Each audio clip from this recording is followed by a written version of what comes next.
여러분, 솔로몬에 대한 이야기를 지금까지 쭉 하고 있는데요, 사실 첫 스타트는 좀 편한 얘기를 했지만, 그러나 솔로몬의 그 이후의 인생은요, 그렇게 우리에게 반갑게 들려지지는 않았다는 것을 우리의 마음은, 또 우리의 모든 귀와 우리의 모든 이제 이해는 그것을 증거하고 있습니다. 그럼에도 불구하고 이제는 솔로몬의 이야기가 드디어 하나의 마무리를 하게 되는데요, 오늘 11장 말씀은 솔로몬 왕의 통치에 대한 결론부에 해당됩니다. 더 이상은 솔로몬이 등장하지 않고 그 이후부터는 분열 왕국이 등장하게 되면서 참 파란만장한 이스라엘이 나라가 망하는 그런 역사를 이제 그리게 되는데, 이렇게 보아도 저렇게 보아도 사실 열왕기의 역사는요, 그렇게 편한 역사는 아닙니다. 우리한테 즐거움을 준 역사라기보다도 오히려 아픔과 더 깊은 사고를 하게 하는 역사이기 때문에 이 자리에 편한 마음으로 오셨겠지만, 한편으로 하나님의 말씀을 좀 부담되게 들으시고 그 부담스러운 말씀을 통해서 우리의 인생이 더욱더 거룩하게 거듭나는 은혜가 이 수요 예배가 될 수 있기를 주님 이름으로 축원을 드립니다. 솔로몬에 대한 마지막 평가는 좀 전에 읽은 말씀 읽어보았다시피 그렇게 긍정적이진 않습니다. 아주 최악의 어떤 평가를 해주고 있는 거죠. 어떻게 최악입니까? 저는 이 말씀을 쭉 읽다 보니까 솔로몬의 마지막 통치에 대한 평가를 한마디로 요약해 보았는데요, 이렇게 저한테 요약이 되었습니다. 그 요약이 뭐냐면, 한심한 사람, 한심한 인생. 여러분, 한심하다는 이야기를 잘 아시죠? 한자를 찾아보니까 이 한심의 한은요, 출한, 춥다, 한기, 그런 뜻이겠습니다. 그리고 이 심은요, 마음심이에요. 그러니까 마음이 춥다. 어찌 보면 솔로몬의 인생을 하나님의 마음에 품었을 때, 지금 결론부에 가서 솔로몬의 인생은 하나님의 마음을 따뜻하게 데워주는 그런 인생이 아니라 오히려 하나님의 마음을 참 차갑게 했던, 얼어붙게 했던 그런 인생이었다는 것을 마음에 둘 때, 과연 우리의 인생은 하나님 앞에서 그분의 품으시기에 어떤 인생인지를 저는 곰곰이 한번 묵상해 보았습니다. 하나님께서 여러분과 저 인생을 품으시기에 그분의 마음은 따뜻해 날까요? 오늘 하루도 한기가, 냉기가 확 도는 그런 인생일까요? 여러분, 냉기를 돌게 하면 하나님께서 근심하십니다. 그러나 여러분의 인생이 하나님 마음을 따뜻하게 해드린다면 하나님의 미소가 곧바로 여러분의 삶 가운데 참된 행복이 될 줄로 믿으시기 바랍니다. 그분이 웃으시면 우리는 샬롬이거든요. 근데 그분이 얼굴에 근심이 가득하면 그때부터 우리의 인생은요, 수심이 가득 차게 되어 있어요. 솔로몬의 인생 가운데 여러 가지 파란만장이 있지만 그 중에 가장 궁극적인 문제는 그의 인생은 하나님의 말씀, 하나님의 마음과 하나님의 얼굴에 화기와 미소를 지어드리는 인생이 아니라 오히려 하나님의 얼굴에 수심과 고심과 근심을 가득 채워드린 인생을 살았기 때문에 그의 인생은 파란만장이 되어버린 거죠. 여러분의 인생의 모든 평화는 어디서 옵니까? 하나님께서 여러분의 삶을 볼 때, 마음 놓일 때 비로소 오는 것입니다. 여러분, 이 말씀을 들으면서 한번 묵상해 보기 원합니다. 하나님, 나의 오늘의 신앙의 헌주소는 하나님 마음을 편하게 하고 하나님의 얼굴에 미소를 짓게 하는 인생인가요? 아니면 하나님께서 품으시기에 한심한 인생인가요? 한번 이 말씀을 통해서 가늠해 보시고, 한심에 가깝다면 더욱더 하나님의 말씀 따뜻하게 대표드리는 인생이 되기 위해서 성령의 불같은 은혜와 말씀의 능력을 구해서 결단에 기도하는 이 시간이 되었으면 좋겠습니다. 그렇다면 솔로몬의 인생이 어떻게 한심했을까요? 근거가 있어야 하지 않겠습니까? 함께 1절, 3절 말씀을 다시 한번 읽어보겠습니다. 1절과 3절. 솔로몬 왕이 바로의 딸 외에 이방의 많은 여인을 사랑하였으니 곧 모압과 암몬과 에돔과 시돈과 헷 여인이라. 아멘. 여기에 보니까 솔로몬은 오직 하나님 사랑으로 시작한 사람이지만 결론에 가서는 하나님 사랑이 수많은 이방 여인 사랑으로 변질된 것을 보게 됩니다.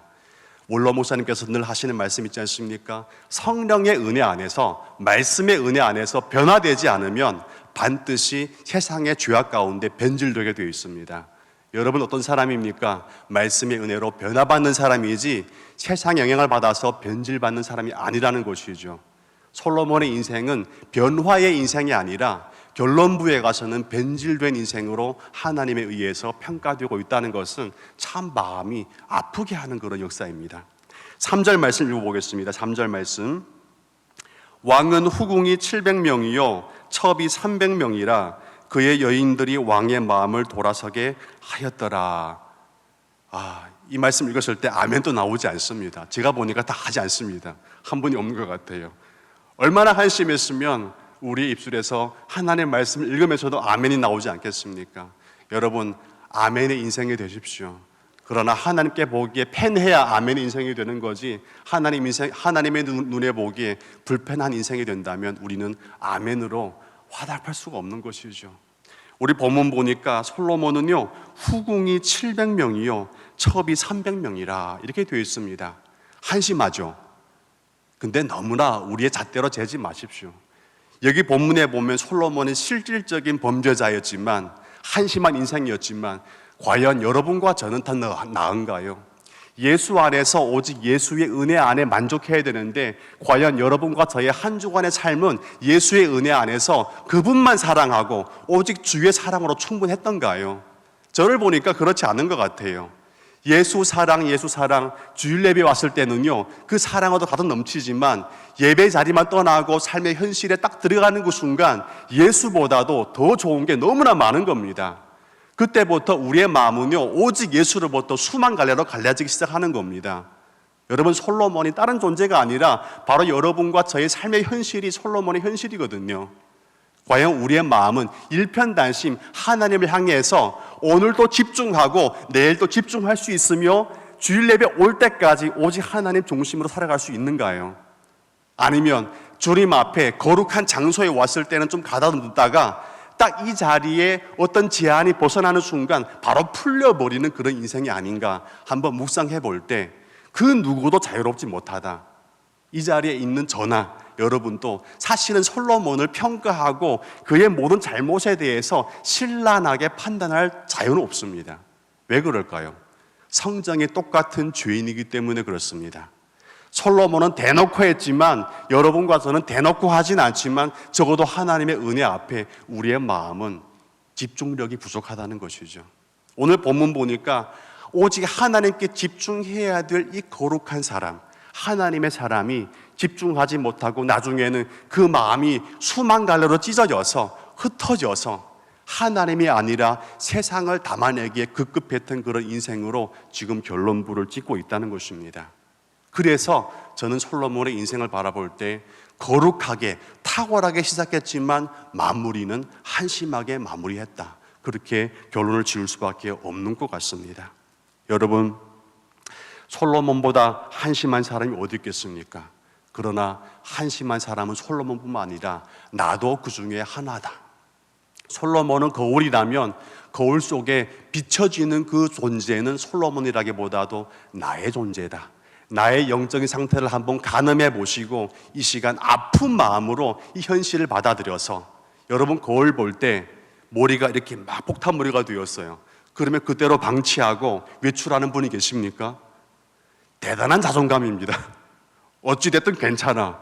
와, 마음이 대단한 그런 자존감이 있는 분이에요. 대부분은 그렇지 않죠. 탁 웃었는데 치아에 빨간색이 보여요. 그대로 나갈 수가 있을까요? 못 나가죠. 어떻게 합니까? 그것을 고칩니다. 치워주고 나가게 돼요. 솔로몬의 삶을 통해서 솔로몬을 판단하는 자리에 있지 마시고 오히려 나의 삶의 모습을 발견하시고 그 삶의 모든 모순과 모든 현실을 수정해서 치료해서 회복을 해서 다시 한번 하나님 앞에 나가 하나님께 영광이요 우리 이웃에게는 유익이 되는 성도의 삶을 살아갈 수 있기를 주님 이름으로 축복을 드립니다. 여러분, 솔로몬은 세상에서 참 영웅과 같은 그런 인생이었죠. 우리 본문 보면 여러분, 마냥 솔로몬이 실패한 인생을 살았을까요? 물론 하나님의 안목으로 보면 솔로몬보다 실패한 사람 또한 없습니다. 그러나 세상의 가치관으로 바라볼 때 솔로몬은 실패했을까요? 성공했을까요? 솔로몬보다 성공한 사람은 없어요. 왜냐하면 적어도 그는 사람들이 가지지 못한 모든 것을 가졌거든요. 요즘에 우리 주변의 모든 가치관이 그렇지 않습니까? 수단 방법 가르지 않고 어찌됐든 많이 소유하면 그것이 땡이다, 그것이 영웅이다, 그런 가치관이 세상의 가치관인 겁니다. 많은 경우 그리스도인들마저도 그런 가치관에 물들어서 살고 있어요. 어찌됐든 소유하는 게 영웅이지 가난한 게 영웅인가? 어찌됐든 방법 수단 가리지 않고 더 많이 소유하고 더 많이 지배하고 필요할 때 언제든지 꺼내 쓸 수 있는 게 우리한테 성공이 아닌가? 그런 의미로 판단한다면 솔로몬보다 성공한 사람은 없습니다. 왜? 모든 사람들이 가지지 못한 것 이 사람은 다 가졌기 때문에 그렇습니다. 그러나 세상에서는 성공했을지 모르지만 하나님 앞에서는 한없이 실패한 인생이 솔로몬의 인생이라는 것을 기억했으면 좋겠습니다. 여러분, 세상 사람들 보건대 세상의 기준 안에서 영웅처럼 살려 하지 마시고 성도는 세상의 영웅이 아니라 하나님 앞에서 거룩한 사람으로 살아갈 때 비로소 성공한 존재인 줄로 믿으시기 바랍니다. 여러분과 저희 가치관은 무엇입니까? 세상 그대로 답습하지 말고 솔로몬 보니까 10장에 보면요, 병거 사들이고 금방패를 만들고 그렇게 만들었을까요? 필요 없는 거예요. 하지만 그것을 만드는 이유 뭡니까? 봐라, 내가 얼마나 대단한 사람인지를 과시하기 위해 한 거 아닙니까? 그건 뭡니까? 내가 얼마나 대단하고 영웅이 되었고 얼마나 성공한 사람인지를 과시하고 싶어서 너와 나의 비교 안에서 나의 존재의 어떤 독특성을 표현하고 싶어 하는 마음이 아니겠습니까? 우리의 대단함은, 우리의 독특함은 세상과 비교해서 얻어지는 게 아니라 하나님 앞에서 거룩함으로 승부를 내는 것입니다. 거룩함으로 승부를 거는 인생이 되길 바랍니다. 세상에서 우리는 아무것도 별로 특별한 게 없어도 괜찮습니다. 그러나 하나님 보시건대 특별한 사람이면 여러분의 인생은 잘 사는 인생이 된 줄로 믿으시기 바랍니다. 하나님 앞에서 성공해야지 세상에 성공한 것이 무슨 필요가 있겠습니까? 오늘 본문 보니까 솔로몬은 끝까지 탁월한 인생을 살았지만 그러나 하나님 앞에서는 끝까지 거룩하지는 못했습니다. 열왕기의 역사는 가슴 아픈 역사입니다. 왜 그럴까요? 결론부에 가서는 이스라엘이 망하거든요. 이스라엘이 왜 망했습니까? 나라가 강하지 못해서, 무기가 없어서, 핵무기가 없어서, 솔로몬과 같은 탁월한 리더십이 없어서, 아니요, 다 있었습니다. 그래도 망했어요. 왜 망했을까요? 탁월하지 못해서 망한 게 아니라 이스라엘 백성은요, 거룩하지 못해서 망했습니다. 성경은 뭘 말합니까? 믿는 사람들이 탁월하라고 성경을 몰아게 하는 게 아니라 성경 보는 이유는요, 거룩해지기 위해 보는 겁니다. 여러분, 우리의 모든 추구는 무엇입니까? 탁월하려고 하지 마시고 거룩하려고 하십시오. 그 거룩함의 추구에 하나님의 기쁨과 미소가 있는 줄로 믿으시기 바랍니다. 여러분, 솔로몬의 첫 시작은 과연 실패한 인생으로 시작했을까요? 그렇지 않습니다. 솔로몬의 첫 시작은요, 대단한 성공의 인생이었거든요. 적어도 하나님 마음 보건대 참 흐뭇한 그런 인생으로 시작했습니다. 왜 그렇습니까? 1장 2장에 보면요, 솔로몬이 왕위에 오르고 나서 했던 첫 번째 기도가 있는데 그 기도에서 솔로몬이 구했던 것은 무엇입니까? 하나님의 지혜였어요. 그 지혜의 본질은 무엇입니까? 바로 듣는 마음이었습니다. 하나님의 음성을 듣고 우리 백성의 모든 민심을 듣는 마음, 그래서 하나님의 거룩한 마음을 들어서 거룩한 마음으로 우리 백성들을 잘 살펴주는 그런 리더십, 통치를 하기 원했어요. 하나님은 마음이 합했다고 해서 그에게 지혜와 부와 권능을 주시죠. 나중에 와서 솔로몬의 시작은 거룩했지만 나중에 결론부는요, 그렇지 못했다는 데 문제가 있습니다. 솔로몬의 인생이 하나님 앞에서 말씀을 들었을 때, 듣는 마음을 유지했을 때, 제가 평가하는 솔로몬의 인생은요, 근사한 리더였어요. 근사하다. 여러분, 저를 보면 좀 근사하지 않습니까? 너무나 이제 무섭게 저를 봐가지고 제가 좀 이제 분위기를 좀 완화시키는 면에서 한번 질문드립니다. 근사하지 않습니까? 제가 바라보는 여러분도요, 다 근사합니다. 딱 앉아있는 모습이, 집중하는 모습이 얼마나 근사한지 모르겠습니다. 여러분, 근사한 사람은요, 말씀 듣는 사람이거든요. 말씀 들을 때 성도가 가장 근사합니다. 근데 이 순간 떠나가지고 집에 갔어요. 갑자기 마음 안 드는 그런 은행과 그런 행실이 보입니다. 그때 어떡할까요? 우리의 마음은 근사해지지 않습니다. 그때부터 치사해집니다. 간사해져요. 그때부터는요, 성질 내기 시작합니다. 하나님 앞에서 다 다듬어졌다고 생각했는데 현실을 딱 부딪히니까 그때부터는요, 근사해지지 않는 겁니다. 그래서 예수님 말씀합니다. 항상 깨어 있으라. 깨어서 뭐 할 겁니까? 깨어서 하나님 말씀을 주야로 묵상하는 사람이 될 때 비로소 그 사람이 복이 있는데 그 복의 내용이 바로 근사함인 거죠. 여러분, 성도는요, 치사한 사람이 되는 게 아니고 성도는 근사한 사람인 겁니다. 여러분, 이 자리에서 근사하듯이 하나님의 말씀을 집중하는 그 근사한 모습으로 이 자리에 계시듯이 여러분, 이 자리를 떠나서도 어디 가서든지도 하나님의 말씀을 집중해서 듣는 근사한 사람이 되기를 바랍니다. 솔로몬의 인생은 말씀 들을 때 근사한 리더가 되었지만 그러나 말씀을 멀리 했을 때 솔로몬의 통치는요, 그때부터 치사해지고 간사해졌습니다. 여러분, 나중에 보십시오. 솔로몬이 근사한 사람이 됐을 때는요, 솔로몬은 가진 소유로 수많은 백성들에게 유익을 줬어요. 적어도 마음 아픈 여인의 한을 풀어줬습니다. 아이를 잃은 여인, 그의 아이를 찾아주었어요. 솔로몬의 근사한 지혜는요, 근사하게 우리 이웃의 어려움을 해결하는 데 사용됐습니다. 하지만 나중에 솔로몬이 말씀을 멀리하고 치사해지기 시작하니까 어떻게 됩니까? 다른 사람을 위해서 서비스하고 봉사하는 인생이 아니라 오히려 수많은 백성들을 동원시켜서 뭐 시켰습니까? 토목 공사를 평생 했던 게 솔로몬의 인생이었어요. 나중에 보니까 솔로몬의 아들 때 가서 뭐라 합니까? 당신의 아버지 때 우리한테 평생 수고를 지켰다. 이제는 좀 그 수고를 좀 덜게 해달라. 그게 요구였습니다. 그게 왕에 대한 마지막 평가였어요. 백성들이 말을 하지 못했을 뿐이지 그들의 마음에 원하는 컸거든요. 왜 이렇게 초창기 때 당신의 모습은 사라져버리고 우리의 모든 땀방울과 핏방울 위에 당신의 만족을 세워가느냐? 그게 솔로몬에 대한 평가였다는 거죠. 치사하기 시작하면요, 사람은 섬기는 게 아니라 오히려 다른 사람을 통해서 나의 만족을 채우기 시작합니다. 솔로몬이 그랬거든요.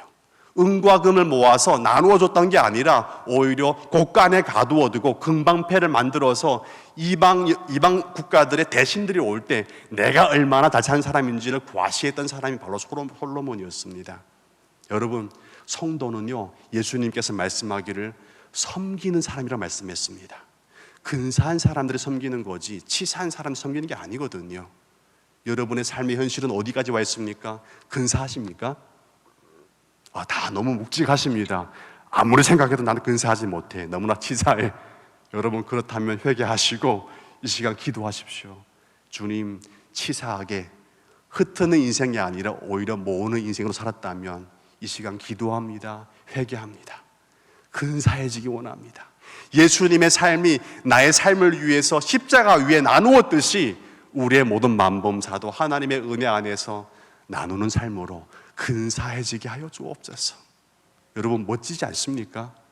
이와 같은 삶을 우리 사순절 기간 가운데 사모하시고 예수님처럼 모으는 인생이 아니라 오히려 흩트는 삶으로 거듭나는 여러분 되기를 주님의 이름으로 축복을 드립니다. 여러분, 그렇다면 솔로몬의 인생이 하루아침에 이렇게 치사해지기 시작했을까요? 그렇지 않습니다. 중국어에 보면요, 제가 좋아하는 말이 있는데 빙동산치非一日之寒. 네, 재밌죠? 근데 뭔 말이니? 설교 왜 이렇게 어렵게 어려운 게 아니고 한국말로 해석하면 빙동삼척 비일일지한, 즉 얼음이 삼척 두께로 오른 것은 하루아침에 얼어붙은 게 아니다. 즉 오랜 세월 동안 그 얼음과 한기와 냉기가 모아져서 만들어낸 작품이라는 것이죠. 솔로몬이 치사했던 것은 하루아침에 변한 것은 아닙니다. 여러분, 하루아침에 나쁜 사람 되는 사람은 없거든요. 최악이 아니고는 다 차츰 나빠지기 시작합니다. 여러분, 자만하지 마십시오. 우리는 항상 서 있다고 착각할 때 바로 그 순간부터 넘어지기 시작했거든요. 솔로몬의 인생 보니까 오랜 시간 그의 모든 삶 가운데 병들기 시작하는 하나의 핵심 문제가 있었습니다. 그 문제가 뭘까요? 함께 2절 말씀 읽겠습니다. 2절, 여호와께서 이 여러 백성에 대하여 이스라엘 자손에게 말씀하시기를 너희는 그들과 서로 통혼하지 말며 그들도 너희와 서로 통혼하게 하지 말라. 그들이 반드시 너희의 마음을 돌려 그들의 신들을 따르게 하리라 하였으나 솔로몬이 그들을 사랑하였더라. 아멘. 신명기에 나오는 말씀이죠. 하나님께서 이스라엘 백성들에게 처음부터 이렇게 하면 안 된다고 못 박아 얘기했습니다. 누구의 말씀입니까? 하나님 말씀이셨어요. 근데 솔로몬 어떻습니까? 말을 안 듣는 거예요. 말을 안 들으면 어떻게 합니까? 어렸을 때 엉덩이를 패주는 거죠. 정신을 차리게 하는 거죠. 본문 다 함께 읽어보겠습니다. 9절 말씀, 10절 말씀 함께 읽겠습니다. 9절, 10절. 솔로몬이 마음을 돌려 이스라엘의 하나님 여호와를 떠남으로 여호와께서 그에게 진노하시니라. 여호와께서 일찍이 2번이나 그에게 나타나시고 이 일에 대하여 명령하사 다른 신을 따르지 말라 하였으나 그가 여호와의 명령을 지키지 않았으므로. 아멘. 하나님께서는 한두 번 찾아오서 말씀한 게 아니거든요. 너 그러면 안 돼. 혼난다? 이놈. 예, 저희 집 셋째가 이놈 하면 처음에 막 울더라고요. 무서워서. 근데 자주 하니까요, 면역력이 생겨가지고 안 웁니다. 예, 농담인 줄 알아요. 여러분, 하나님은요 농담하시는 분이 아니거든요. 이뻐서 그러면 안 돼, 이놈, 이렇게 하는 거지. 그때부터 우리 사람은 착각합니다. 처음에는 무서운 줄 알았는데 매를 안 되는 겁니다. 그때부터 그렇게 해도 되는 줄 압니다. 여러분, 착각에서 벗어나십시오. 하나님께서 그렇게 해도 된다고 우리한테 매를 안 되는 게 아니고 아직까지도 오래 참으시는 겁니다. 여러분, 참으시는 하나님을 업신여기지 마시고 그분 앞에 그분의 자비로우심을 우리의 마음 가운데 감사함으로 받으시고 그분께서 이놈, 너 그러면 안 돼 라고 말씀할 때는 즉각적으로 알아들으시는 성도의 지혜가 있으시길 주님 이름으로 축복을 드립니다. 에스겔서에 보니까 우리의 마음이 돌같이 굳어져서 더 이상은 하나님의 징계와 하나님의 경고에 반응을 하지 못할 때 그때 성도는 최악의 인생을 달리게 되는 거예요.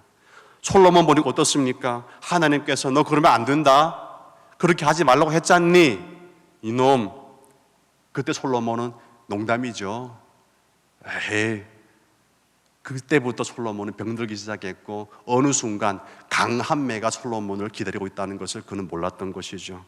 여러분, 솔로몬의 인생을 한마디로 요약한다면 말씀을 무시하는 건방진 인생이었습니다. 여러분, 부모의 말씀을 거역할 때 부모의 마음에는 뭐가 떠오를까요? 이놈을 엉덩이 한 대 패줘야겠다. 왜 그렇습니까? 울더라도 정신 차리게 하는 게 부모의 책임이기 때문에 그렇습니다. 언젠가 아이들이 그러더라고요. 왜 우리만 훈계하느냐? 그래서 제가 그랬습니다. 이웃집 아저씨가 네가 잘못했을 때 뭐라고 하디? 안 해요. 왜 그럴까? 남이니까. 하나님께서 우리한테 정신 차리라고 때로는 눈물 줄 수도 있습니다. 채찍을 줄 수도 있어요. 왜 그럴까요? 히브리서에 보니까 우리는 예수 안에서 하나님의 보혈로 속량받은 친자식이기 때문에 사생자라면 징계가 없는 거거든요. 하나님께서 말씀의 은혜로 회초리로 때릴 때 여러분 눈물 난다고 시험 들지 마십시오. 오히려 감격해 할 줄로 믿으시기 바랍니다. 왜 그럴까요? 적어도 그분이 나의 아버지심이 증명된 것이거든요. 솔로몬 보니까 건방진 인생. 어떻게 건방집니까? 하나님 말씀을 무시하기 시작했다는 것이죠. 솔로몬의 인생에서 말씀을 경청할 때는요, 그에게는 넉넉함이 임했지만 솔로몬의 인생에서 말씀을 무시하는 건방짐이 임했을 때 그의 인생에는요 채찍이 임하기 시작합니다. 어떻게 임했을까요? 다 함께 6절 말씀 읽겠습니다. 6절 말씀. 솔로몬이 여호와의 눈앞에서 악을 행하여 그의 아버지 다윗이 여호와를 온전히 따름과 같이 따르지 아니하고. 아멘. 그리고 11절 말씀 함께 읽겠습니다. 11절.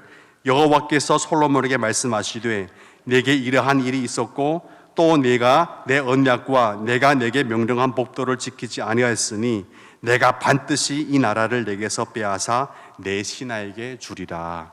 아멘. 여러분, 말씀은 죄인에게서 항상 악을 거두어내지만 그러나 말씀이 없으면 죄인에게 남는 것은 악밖에 없습니다. 여러분, 죄인이 죄를 짓지 않을 수는 없습니다. 그러나 죄인은요 최악의 죄를 면할 수는 있거든요.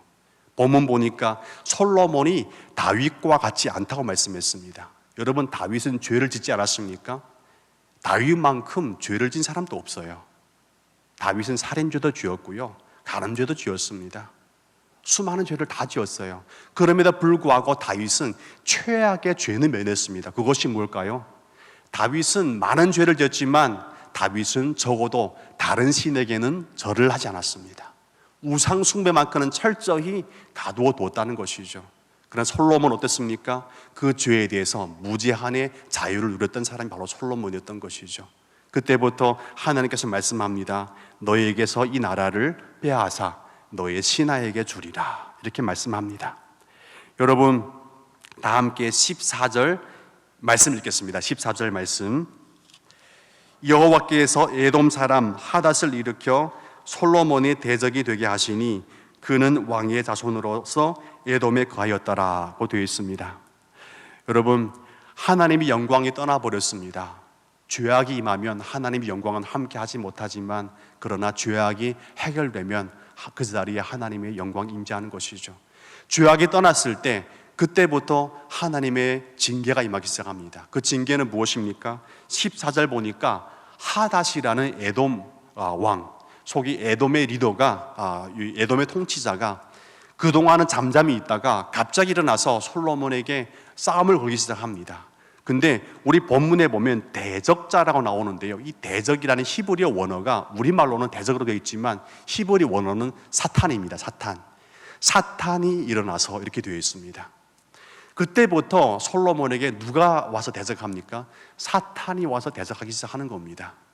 하나님의 말씀을 솔로몬이 가까이 했을 때는요, 사탄이 감히 범접하지 못했어요.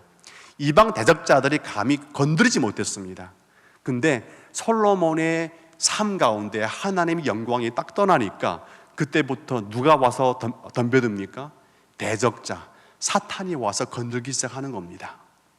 여러분, 제가 좋아하는 우리 한국어가 있는데요, 바로 기선제압입니다. 기선제압. 솔로몬이 강성 시기에 있었을 때 과연 이방 나라들, 대적자들이 힘이 없어서 그동안 가만히 있었던 겁니까? 아닙니다. 힘이 막강했거든요. 그럼에도 가만히 있었던 이유는 무엇입니까? 솔로몬을 무서워한 게 아니고 솔로몬에게 임했던 하나님의 영광을 두려워했던 것이죠. 그래서 하나님의 영광이 이방 나라의 대적자들을 기선제압해 준 것이지, 솔로몬이 자기 힘 가지고 과시해 가지고 기선제압해서 너희들은 잠잠히 있어, 까불면 어떤다, 그게 아니라는 것이죠. 여러분, 하나님 영광이 딱 떠나버리니까 어떻게 됩니까? 기선제압이 사라지기 시작했습니다. 그때부터 대적자들이 슬슬 덤벼들기 시작하는 거예요. 사탄은 하나님이 누르시는 것이지 사람의 힘으로 누르시는 존재가 아니거든요. 우리의 싸움은요, 혈과 육이 아닌 겁니다. 우리의 싸움은 영적인 전쟁입니다. 우리의 힘으로 싸울 수 없는 게 영적인 전쟁이거든요. 왜?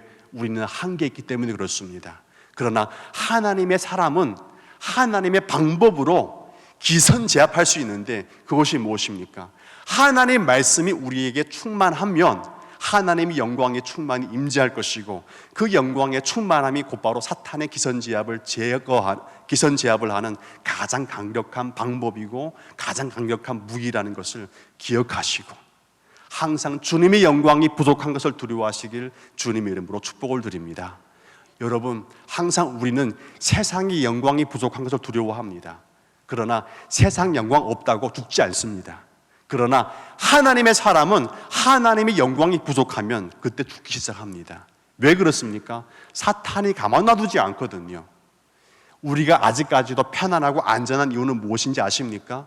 내게 힘이 있어서가 아니라 하나님의 말씀이 아직까지도 여러분의 삶 가운데 선포되기에, 그분이 영광이 여러분을 비추는 이상 사탄은 기선제압되어서 우리 앞에서 깨갱되면 도망하는 것이지, 우리가 이놈 한다고 사탄이 눈 깜짝하는 존재가 아니거든요.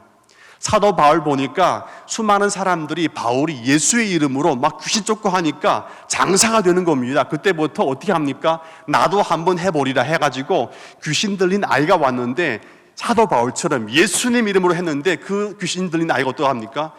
바울도 알고 예수도 아는데 니는 누구니? 이렇게 얘기하는 겁니다.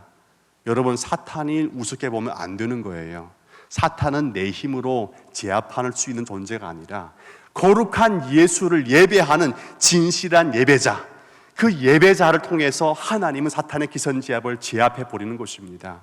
여러분, 우리의 승부는 내게 있지 않고 우리의 승부는 하나님 앞에서 성도의 거룩함이 유지됨에 있는 줄 믿으시기 바랍니다. 거룩함이 우리에게 힘이 되는 것이죠.